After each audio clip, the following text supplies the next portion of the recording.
నమస్తే, welcome to వేదా తెలుగు. ఇప్పుడు మనతో పాటే ఉన్నారు sun spiritual society founder, Leo foods అధినేత, అలాగే ఆధ్యాత్మికవేత్త విక్రమాదిత్య గారు. సార్తో మాట్లాడదాం. నమస్తే సార్. సూర్యోస్మి తల్లి. సార్, ఒకప్పటితో పోలిస్తే ఇప్పుడు నెమ్మదిగా మన సాంప్రదాయ విధానాలు మారిపోతున్నాయి. ఎందుకంటారు? అంటే మెల్లమెల్లగా దేవుడి మీద కానీ మన సనాతన ధర్మం మీద కానీ కొంచెం నమ్మకం కోల్పోవడం, జనాలు వేరే మతాల్లోకి మారిపోవడం లాంటివి జరుగుతున్నాయి. దీనికి కారణం ఏంటంటారు? మంచి ప్రశ్న. మతం మారడం మంచిదే. అంటే నువ్వు ఉన్నటువంటి ధర్మంలో నీకున్నటువంటి కట్టుబాట్లు లేకపోతే ఇక్కడ ఉన్నటువంటి సిద్ధాంతాలు నచ్చక వేరే మతంలోకి వెళ్తున్నావు. సరే, వెళ్ళు, మంచిదే, తప్పులేదు. అభ్యున్నతి అక్కడ ఉందా? నువ్వు ఇక్కడ నచ్చక ఇంకో చోటకు వెళ్ళావమ్మా. ఇప్పుడు ఈ రూమ్ బాగాలేదు, ఈ సోఫా బాగాలేదు, ఇంకో చోటకి వెళ్ళాం. ఎందుకు వెళ్ళావు? ఇక్కడ నుంచి ఈ సోఫా బాగాలేదు, ఈ వాతావరణం బాగాలేదు, ఇక్కడ వేడిగా ఉంది, ఒక్క పెడుతుంది. అక్కడికి వెళ్ళినప్పుడు అక్కడైనా నీకు చల్లగా ఉండి కూర్చోవడానికి మంచి సోఫా ఉంటే తప్పులేదు. ఇది ఇంతకన్నా దౌర్భాగ్యమైన స్థితిలో ఉన్న దాంట్లోకి వెళ్తున్నావు.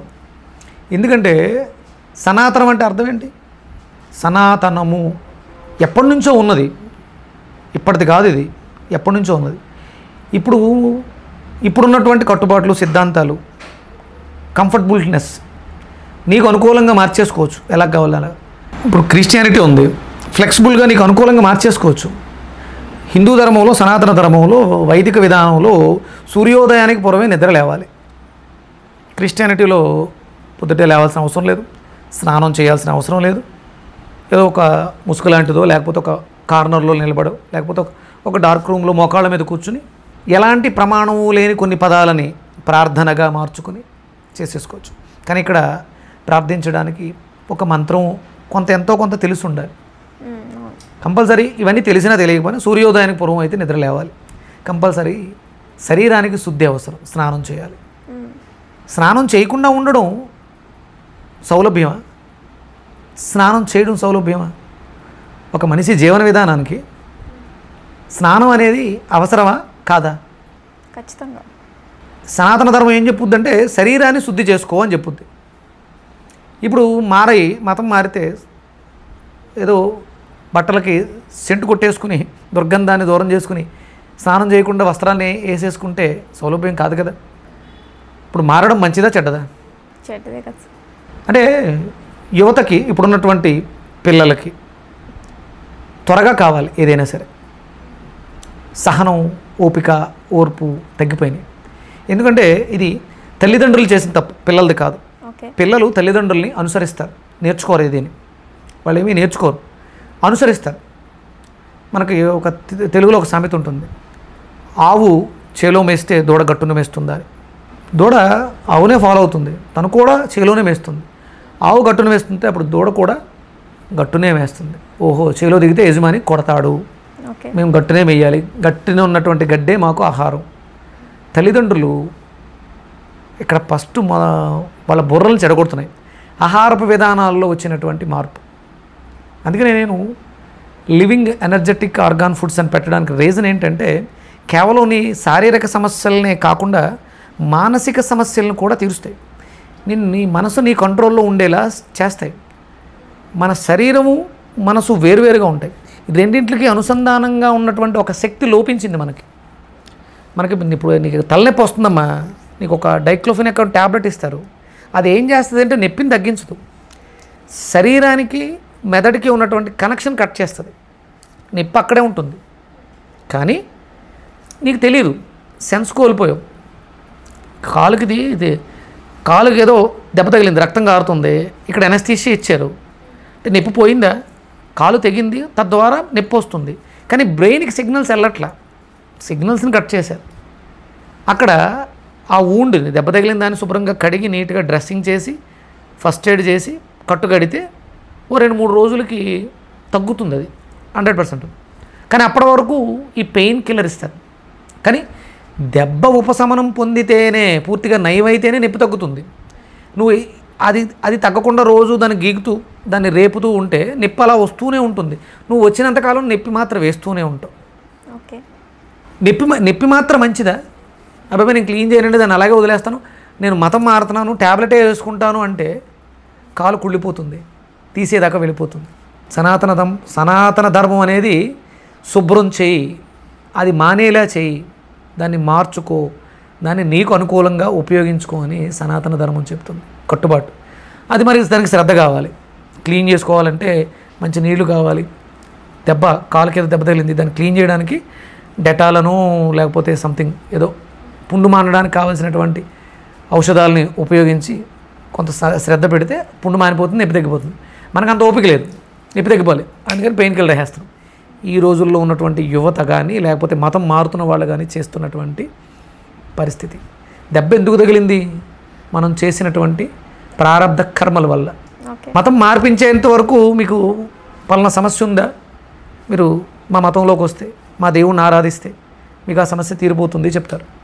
వెళ్ళిన తర్వాత మాకు ఇంకా తీరట్లేదు అంటే మీరు ఎంత సంపాదిస్తున్నారు? 10,000 సంపాదిస్తున్నారు. 1,000 రూపాయలు దశమభాగం తీస్తే తప్ప మీకున్న సమస్యలు తగ్గు. మేము దశమభాగాలు ఇస్తున్నాం, అయినా సరే నువ్వు ఇంతకుముందు ప్రారబ్ధ కర్మ ఎక్కువ చేసావు కాబట్టి కర్మ అనుభవించాలి, ఎక్కడున్నా అనుభవించాలి అని అప్పుడు చెప్తున్నారు. మొత్తం మార్పించి అప్పుడు మళ్ళీ కర్మ సిద్ధాంతాన్ని అప్పుడు మాట్లాడుతున్నారు. దిగిన చోట ఫలితాలు పొందలేక, తిరిగి వెనక్కి వెళ్ళలేక, సతమతం అవుతూ దుర్భరమైనటువంటి జీవితాలు గడుపుతున్నటువంటి ఎంతోమంది మతం మారిన వాళ్ళు నాతో ఫోన్లో మాట్లాడి బయటికి వేరే మతంలో ఉన్నట్టు ఉన్న లోపల మనల్ని హిందూ ధర్మాన్ని అనుసరిస్తూ వాళ్ళ జీవితాల్ని తప్పక సొసైటీ రుద్దేస్తుంది. మారిన మతం తాలూకు సమాజంలో ఉన్నటువంటి సభ్యులు నిన్ను సైతాను వేధిస్తాడు, దేవుడు శిక్షిస్తాడు, ఇలా ప్రలోభపెట్టి వాళ్ళని బయటికి రానివ్వకుండా అక్కడ ఎలాంటి ఫలితాలు పొందలేక బాధపడుతూ క్షోభిస్తూ ఏడుస్తూ జీవితాన్ని గడుపుతున్నారు. ఇక్కడ మనం సనాతనం అనేది ఒకటి వాడాం. సనాతనం, యాన్సెంట్, వైదికమైనటువంటి సిద్ధాంతం ఏదైతే ఉందో అది నిన్న ఉంది, ఇప్పుడు ఉంది, రేపు ఉంటుంది. ఇది శాశ్వతం. సనాతనం అంటే శాశ్వతమైనది. దీన్ని ఏది కూడా కదపలేదు. ఇవి మధ్యలో వచ్చినవి, చాలా రకాలు మారేవన్నీ కూడా మధ్యలో వచ్చేవి. మధ్యలోనే కాలగర్భంలో కలిసిపోతాయి. సనాతనం శాశ్వతంగా నిలబడుతుంది. సత్యం, నిజం, ట్రూత్ ఏదైతే ఉందో అది స్టాండర్డ్. దానికంటూ కొన్ని లెక్కలు కొలమానాలు ఉన్నాయి కాబట్టి అది స్టాండర్డ్గానే ఉంటుంది. అందుకని దయచేసి అంటే నేను ఈ ప్రశ్న ద్వారా చాలామందికి చెప్పాలనుకుంటున్నాను. సమస్యలను ఎదుర్కోలేక, మతం మారిన ప్రయోజనం లేక ఆత్మహత్యలు చేసుకుంటున్నారు. దీనికి కూడా ఆత్మహత్య. ఓకే, సమస్యలు తీరట్లేదమ్మా. సమస్య తీరినప్పుడు ఏం చేయాలి? ఆ మతంలోంచి ఈ మతంలోకి వచ్చాను, మారాను, నాకు ఆ సమస్య తీరలే. అప్పుడు ఏం చేయాలి? ఇంకొంచెం సమస్య పెరిగింది. మొన్నటి వరకు ఒకటే సమస్య, ఇక్కడికి వచ్చిన తర్వాత వేరే సమస్యలు వచ్చినాయి. అందుకని తట్టుకోలేక ఆత్మహత్యలు కూడా చేసుకుంటున్నారు. ఇది కర్మ సిద్ధాంతం. ఆత్మహత్య మహా నేరం. మీ సమస్యకి పరిష్కారం ఉంది. మతం మారడం ఒకటే సమస్యకి పరిష్కారం కాదు. అందుకని ఆ సమస్యకి పరిష్కారాన్ని, ఆ చిక్కుముడిని విప్పగలిగిన వాడు ఎక్కడున్నాడో వెతకండి. దానికి భగవంతుణ్ణి ఆశ్రయించండి. జటిలమైనటువంటి సమస్య వచ్చింది, పరిష్కారం దొరకట్లేదు. ఆవేశంలో ఫోన్లు చేసి తిట్టేసి అరిచేసే ముందు ఒక 10 నిమిషాల సమయాన్ని తీసుకుని దీర్ఘంగా ఒక 10 శ్వాసలు తీసుకుని కళ్ళు మూసుకుని ధ్యానం చేయండి. 10 నిమిషాలు. 10 నిమిషాల క్రితం నీ ఆలోచన విధానం, 10 నిమిషాల తర్వాత నీ ఆలోచన విధానం మారిపోతుంది. ఎవరో చెప్తున్నారు, ప్రలోభ పెడుతున్నారు, మతం మారు, నీ జీవితం మారుతుందని. నిజంగా అది కరెక్ట్ అయితే అందులోకి వెళ్ళి తప్పేం లేదు. కరెక్టా కాదా అని ఆలోచించడానికి విచక్షణ అవసరం. దానికి ప్రతిరోజు ఒక 10 నిమిషాలు అవసరం. ధ్యానంలో చేయి, సాధన చేయి, తెలివితేటలు నీకే వస్తాయి. చిక్కుముడులు విప్పగలిగేటువంటి జ్ఞానం వస్తుంది. చావు సమస్యకి పరిష్కారం కాదు. ఆత్మహత్య మహానేరం, మహాపాపం. ఎందుకంటే చనిపోయిన తర్వాత ఎవడు చూసి వస్తాడు ఇవన్నీ? మళ్ళీ నువ్వే జన్మ తీసుకోవాలి. ఈ దేహాన్ని హింసించి ఈ ప్రాణాన్ని బయటికి పంపించినందుకు లోపల ఇంకోటి ఏదో ఉంది. అది మళ్ళీ ఇంకొక ఇన్స్ట్రుమెంట్ని తీసుకుని ఈ చేసిన తప్పుకు కూడా శిక్ష అనుభవించాల్సి వస్తుంది. అందుకని ఆత్మహత్య మహాపాపం, మహానేరం. ఓకే, ఇన్స్ట్రుమెంట్ మారుతుంది. అప్పుడు కాలు చేయాలని స్థితి వస్తుంది, చావడానికి కూడా అవకాశం లేని స్థితి వస్తుంది. దయచేసి సాంప్రదాయాల్ని, సనాతన ధర్మం చెప్పినటువంటి సాంప్రదాయాల్ని, కట్టుబాట్లని అనుసరించండి, ఆచరించండి. సుఖంగా, సంతోషంగా, ఆనందంగా జీవించండి. మతం మారితేనో, మానవత్వాన్ని బస్టు పెట్టేస్తేనో, మన పూజల్ని, ఇతిహాసాలని తొలనాడితేనో మీరు సాధించేది ఏమి ఉండదు. అంటే ఏంటి గురువుగారు అంటే వేరే వాళ్ళు ఇన్ఫ్లుయెన్స్ చేయడం వల్ల మారిపోతున్నారు అంటారా? మీరు ఇంతకీ కారణం చెప్పలేదు. అంతే అంతే అంతే ప్రలోభ పెడుతున్నారు. ప్రలోభమే. అది ప్రకృతి కావచ్చు, ప్రకృతిలో ఉన్నటువంటి ఎదుటి వ్యక్తి కావచ్చు. ఇంకొకరు చెప్పకుండా ఏం మారరు. సనాతన ధర్మము అంటే మనకు సనాతన ధర్మంలో మనకు ఉన్నటువంటి దైవం భగవత్ శక్తి ఒక్కటే. శక్తికి రూపం తీసుకుంది శివుడు, స్ప్రెడ్ అయింది విష్ణువు, సృష్టి చేసింది బ్రహ్మ, మనల్ని తయారు చేసింది బ్రహ్మ. ఇవి శక్తులు. ఇవి శక్తి, పవర్, నడిపించేటువంటి శక్తి. దానికి ఉన్నటువంటి రూపాలకు ఉన్నటువంటి పేర్లు ఇన్ని రకాలు. 33 కోట్ల దేవతలు అంటే 33 కోట్ల మంది ఉన్నారు అని కాదు, 33 కోట్ల శక్తులు ప్రపంచాన్ని నడిపిస్తున్నాయి అని. దానికి ఒక్కొక్క రూపం. విష్ణు అంటే స్ప్రెడ్డింగ్. లైట్ ఉంది, స్విచ్ చేస్తే అక్కడే ఉంటుందా లైట్? స్ప్రెడ్ అయిందిగా లోపల ఉన్నదాన్ని. ఆ లైట్ని వెలిగించిన దాన్ని ఏమంటారు? శక్తి, పవర్ కదా. అంటే అమ్మవారు.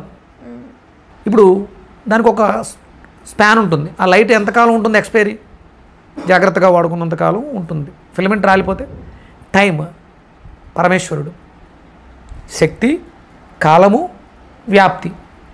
అంటే అమ్మవారు, శివుడు, విష్ణుమూర్తి. అంటే వ్యాపించేదాన్ని విష్ణువు అన్నారు, కొలిచేదాన్ని శివుడు అన్నారు, కాలాన్ని శివుడు అన్నారు, నడిపించేదాన్ని శక్తి అన్నారు. ప్రలోభం పెట్టడమే. ఇది నిజం, ఇది సత్యం, ఇది శాశ్వతం, సనాతనం.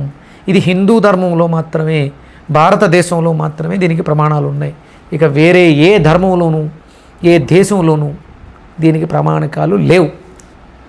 ఇది యావత్ ప్రపంచం, సృష్టి అంగీకరించి తీరాల్సినటువంటి థియరీ.